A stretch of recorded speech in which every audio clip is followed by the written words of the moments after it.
Welcome back to MMAOddsBreaker. Today we got Shawn Jordan. Just had his victory over Derrick Lewis. Of course, is the hook kick heard around the world. And it was funny, too, because during the pre-fights, the open workout, you were actually showed that technique.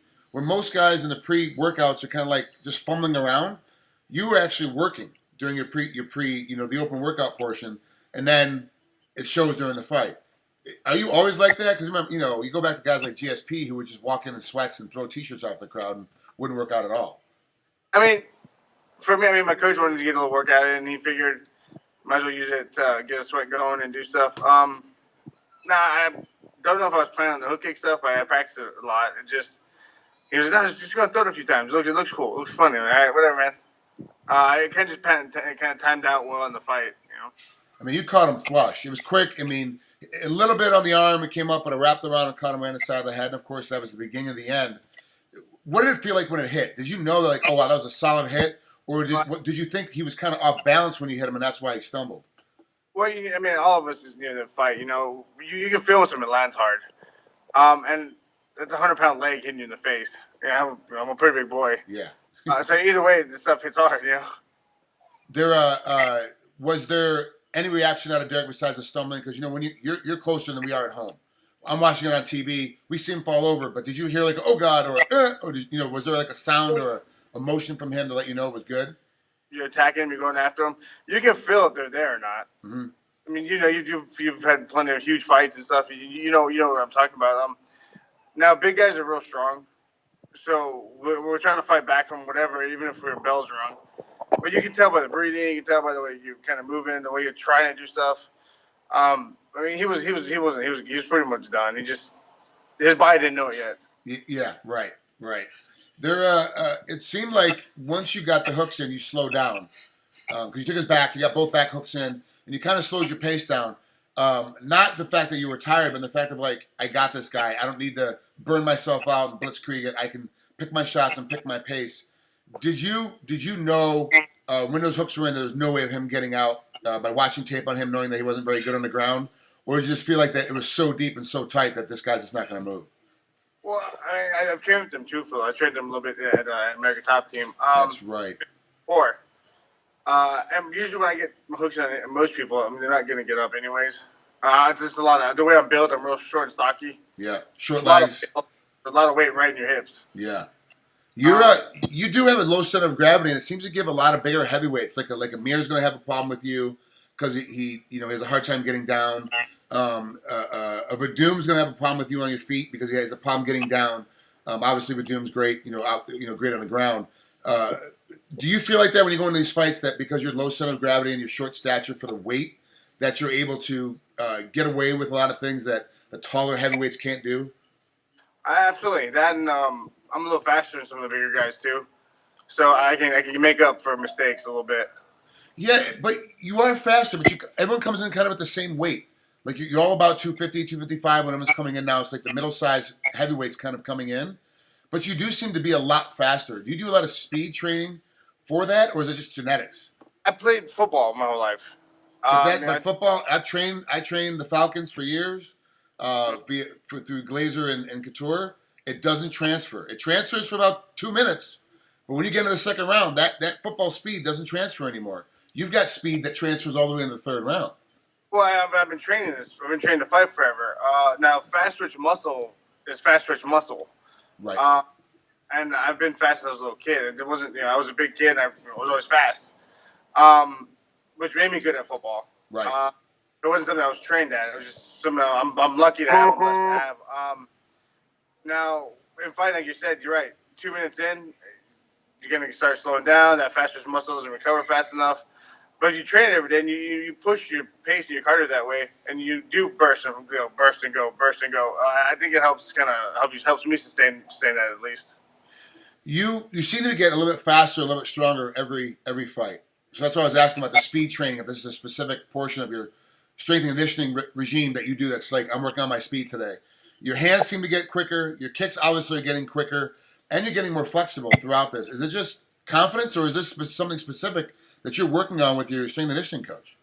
I think it's a combination of everything. If we're not learning and improving in some aspect or some area of what we do now, especially me as a kind of I'm a transition as I've had a lot of fights now, but I kind of jumped into it just you know, dry. I just jumped in dry. It was real green.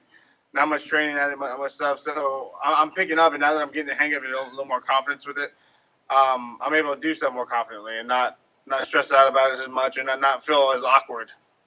That makes sense. At 18-6, it's refreshing to hear you say, like, hey, I dropped in blind. Like, a lot of people have a bunch of amateur fights where they jump in or they're doing something else that's fight-oriented. You're coming from a football background, jumping into fighting pro right away. Like, you jumped in right away. It does take a while to get the nerves gone and get comfortable doing it. When most fighters get done with the fight and go, hey, look, I want a top 10 opponent, I'm kind of like, all right, buddy. Okay. All right, I get it. You're trying to sell yourself next fight. But when you said it, I was like, I think Sean's kind of ready. He's kind of ready for a top 10 guy. Like, he's ready to go in there and start blasting in these upper echelon heavyweights. One guy, one fight. If the UFC calls you right now, not the champ. Everybody wants a champ. I get it. I understand that. But, like, who do you think is, like, the next? You're a smart kid. You're not a guy that's going to go, oh, I want the champ, knowing that they're not going to give him to you. Oh, absolutely. Who do you think is the next guy they're going to put in line that's worthy of you having, that's going to be a top 10 guy?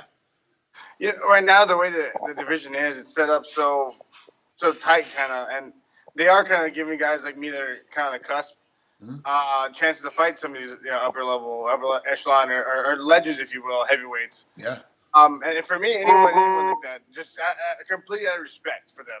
Yeah. Not in a bad way. I mean, some of them are kind of bad matchups, some of them aren't. But I think anyone, like I said, like those legend type guys, like a Nogueira or Amir or Overeem, those type of guys, those are kind of fights I want. Those are kind of measure stick fights for you to see if you're ready to fight those, that level of guy. They're kind of right there in the middle ground between the champions and the guys that are in the top 10. So I think any of those guys would be great for me. I would love to see you in Overeem. That's my pick of the three guys you mentioned. I would love to see you in Overeem. I think it's going to be dynamic, explosive, two fast twitch, explosive guys.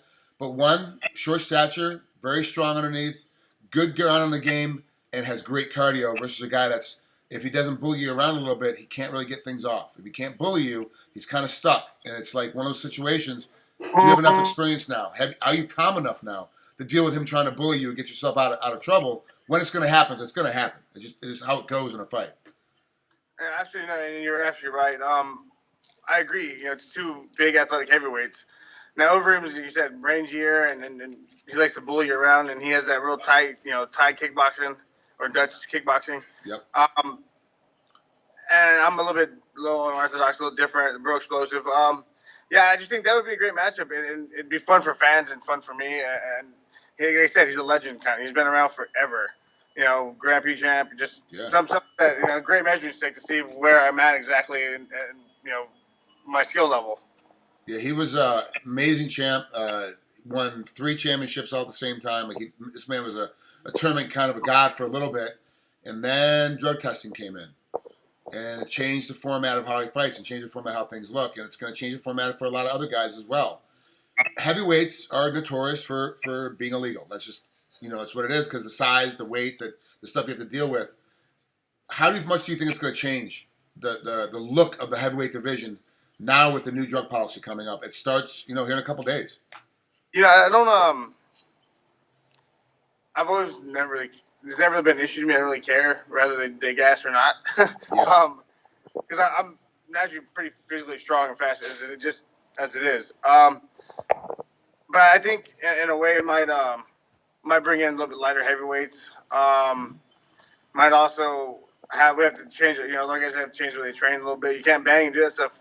Like you do if you're all sauced up and stuff. I don't know. I think, like I said, it's gonna probably make it a little bit more athletic looking heavyweights. Bring us in a little smaller all as a whole as a group. Even look at the best heavyweights right now. Verdum and Travis Brown. All these guys are coming in. They're coming in at 245. I'm not talking. This is not because of the substance stuff. I'm just saying. Yeah. No, I got you. Yeah.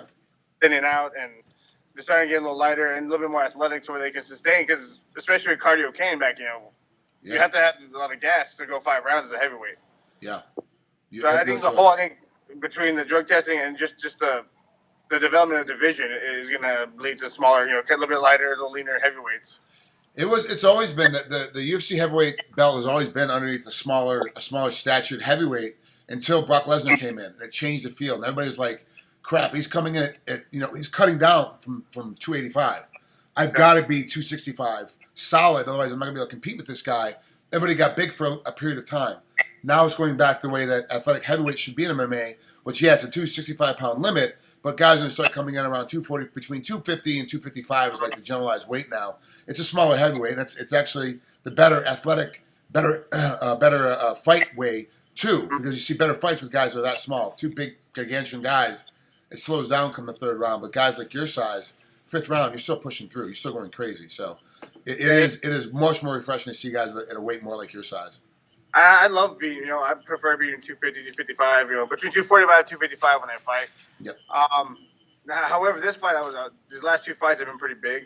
This last fight was big because I was fighting a huge guy. Yep. And not that it matters to me, but the coaches were kind of talking about it, and they're saying, well, hey, how about you try to keep a little butt on you, and when you come in the fight, that way you don't get pushed around. In my mind, I was like, well, I'm not going to get pushed around that much anyways, but all right. Well, I think your coach are looking at it from a standpoint of, hey, it's you want to jump into the top 10, then all of a sudden jumping into the top 5, you're going to be in that space. We want to prepare you for the future, for the 2 years from now, when all this is coming to fruition. You got to start now in that plan. It's not a bad idea, but also too, you've got to be comfortable, and you still have to keep your speed. That's one of the best things that you have is your speed. So putting weight on reduces your speed. So you got to find that great middle ground between the two. And speed-wise, the weight doesn't hurt me as bad, but sustaining that speed for 3 rounds, and if you said we're thinking ahead of time, we're going to a year from now or 2 years from now where I'll be fighting 5-round fights. Yeah. Now that's when that weight's gonna really make a difference for me.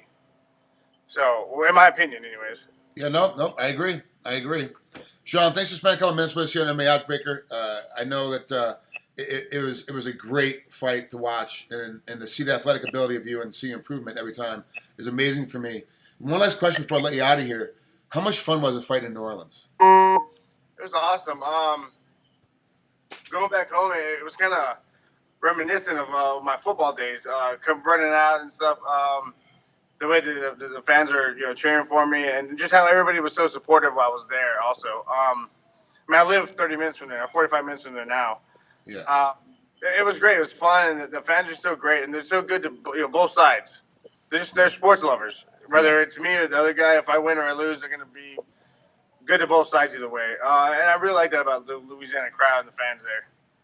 Yeah, they do. They love their sports down there, man. It's it's you would think that New Orleans would be more about Mardi Gras-esque, because that's what when you don't live there, that's all you think about is it's Mardi Gras in New Orleans, go down. But it is really a huge sports town. It is a huge sports town. And absolutely. Yeah, it's a lot of fun. I lived down there for about 8 weeks when I was working on a show, and it was amazing. I had such a great time when I was down there. So, if you guys can ever if you have like a bucket list of things like sporting events, you have to make an LSU home game, a bigger game, and maybe a Saints game. Like the tailgating and stuff before the game is phenomenal, and then the reaction of the fans as the teams run on the field is crazy. It's like a 24-hour event because you don't start. It's not the day of for LSU home games for football. It's not hey, we're going to start Saturday morning tailgating. People showing up Thursday night after work, and it's like they have all day Friday off, all day Saturday off, specifically for the game, and you start partying on Friday. Like you start tailgating on Friday. And you get there, and there'll be men with big old occasion with big old pots of gumbo and stuff, and they go, no, I made this for you. I've been here since 4 this morning cooking this for you. I was like, know me. Yeah, right. They just want to cook it. Yep, it's awesome. It is a lot of fun. Yeah, I got to get back down there for another home game. I need to get down. I haven't been to a Saints game yet. I got to get in. I need to go down and do it. Yep. I'll take care of you. That I like to hear. There's nothing better than going with a guy that knows the local scene. That's even better. I played there, so we got a little we have a little way to walk around and see some stuff. Perfect. I like it. Thanks, Shawn, so much for coming out here, man. Have a great rest of the day. We'll talk again soon. Hey, awesome, Frank. Take it easy, man. I appreciate it. Oh, congratulations, by the way, too. Thank you. Thank you very much. I appreciate it, Shawn. All right, man. Take it easy. Brother.